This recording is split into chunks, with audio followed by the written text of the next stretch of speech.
Super Mario and The Legend of Zelda are a set. If Mario is the mascot, the brand, the ethos of Nintendo, then Zelda packages those ideas in a way that's perhaps fancier, with a bit more prestige. Mario's games aren't any less good or ambitious, but Zelda's epic stories occupy a special place in the video game canon, and Nintendo leans into that with golden covers and beautiful art. This dichotomy, kid-friendly toy and work of high art, is Nintendo's place in the industry. Fittingly, Zelda occupies a huge role in Super Smash Bros. It's provided Nintendo's crossover with iconic music, memorable locations, and beloved characters. Chief amongst the latter is Link, the series' famous hero and one of Smash's perfect attendance crew. He's the kind of fighter you make sure to always put in the cover. And Link holds his own in the Smash Bros. Roster. He was the original swordsman, fighting his rivals from the safety of a small but noticeable distance. Sword fighters have since become a staple of Smash, to the point where modern entries have gotten dinged for having so many flavors of Blade Man. I see. Too many swordsmen, are there? And yet, even today, amongst them all, Link still feels unique. Partially that's from how he fights. Link feels distinctly scrappy and rough with his Master Sword. His moves lack finesse, they're forceful and aggressive. He can pull out a hookshot to grab foes from afar and cling to walls as one of the series' first tether recoveries. He even employs kicks in several attacks. He never comes off as untrained, just practical. Not honorable like Marth or honest like DK, but utilitarian in a very appealing way. His specials push this too. True to his adventures in which he finds special weapons one at a time, Link comes with several accoutrements. Alongside his fantasy grappling gun, he's well known for his boomerang, bow, and bombs. They've bedeviled players forever. Over the years, Smash has explored characters with an even greater reliance on projectiles, but Link, and Samus, who has always had a tether and heavy arsenal of her own, fills this role well. Link also has a shield, a novel tool in a series with so many shots being fired. All he needs to do is not move, and that Hylian steel will block most things coming his way. Players won't get much out of this. Smash is far too frenetic, and plenty of attacks miss the shield for Link's vulnerable head or legs. Unless he ducks, at least. But that's fun, and it's nice that it and several of his other moves come from one of the few lesser-tier Zeldas, the Adventure of Link, because even a lesser-tier Zelda is still Zelda and still great. These two features, a rough, offensive style and plenty of gear, form the core that defines the hero of Hyrule. Link fights to win, and that means doing things his fellow duelists might find beneath them. Mechanically, he's not alone. The Dragon Quest hero borrows several of Link's animations, but his reliance on mighty magic is different. It's a kind of power that feels too, well,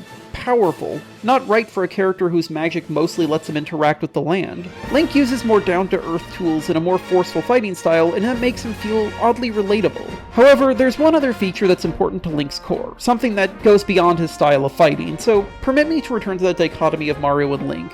Specifically of Mario and Link as brands and concepts. Like any mascot, Mario is reimagined constantly. Most times it's because Nintendo found a rich vein and sent him down to mine it. This creates versions of him, doctor, paper, baby, sportsman, driver, mascot, movie, that present widely different aspects of the character. Light through a prism. That's true of Zelda too, but that's thanks to the series' cosmology. Most Legend of Zelda games star a unique Link and Zelda. They're set in Hyrule, but the Hyrule of a different time or place. Nintendo has an explicit timeline of which games lead into what, but they've never cared much about it. What is important to Nintendo about this timeline is that it exists at all. The Legend of Zelda is a true epic, a grand cycle of knights, villains, and maidens that's endlessly retold. Sometimes the story takes a unique art style that needs a new hero to carry it. Sometimes it's because the story needs a setting untouched by the events of a prior game, but it leads into this scenario in which Link is a character, but one composed of several unique spins on the same idea. It turns it into something bigger, more mythological. So Link and Mario are a sort of modern mythology, which makes them not unlike another type of corporatized action protagonist, the superhero. Superheroes are, of course, endlessly reinvented in small ways and big, and their reboots and reimaginings are all for the purpose of serving new needs, new perspectives, and new markets. See, here's Golden Age Link, Silver Age Link, Post-Crisis Link, Sexy CW Reboot Link. They may all be different people, but they're all Link. And to Smash, that makes them all one Link.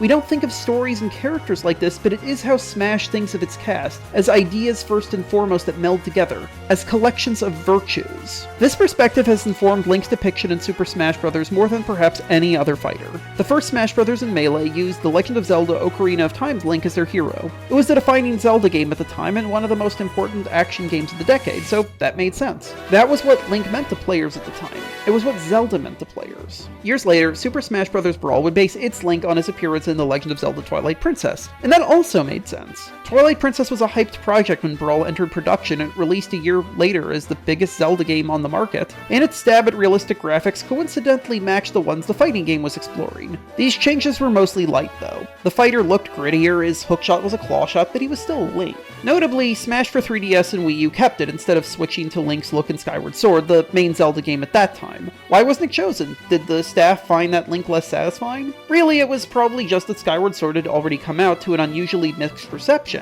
and that it didn't have designs the other Zelda characters could use, so it got a stage, Link's outfit got slightly brighter to nod to its art style, and that was enough. And in 2018, Link's changed yet again, with Super Smash Bros. Ultimate making the most dramatic reboot of all. The newest Link hails from Breath of the Wild, a game that instantly became one of the most acclaimed and studied of its time. There was no way Smash wasn't going to emphasize that. So, Link became right-handed and threw out his old clothes, wearing the champion's tunic that symbolized how far the series' new standard-bearer deviated from the Zelda norm. This also came with several mechanical changes. Link's forward smash shoots forth a sword beam when he's undamaged, a callback to a move from several Zelda games that his newest one revived. His bombs are remotely detonated, which gives him a unique utility. He can pick up arrows and shoot two at once, which isn't really useful, but it is cool. And he lost his hookshot, totally changing his grab game in one fell swoop. Changing our hero up isn't a new idea.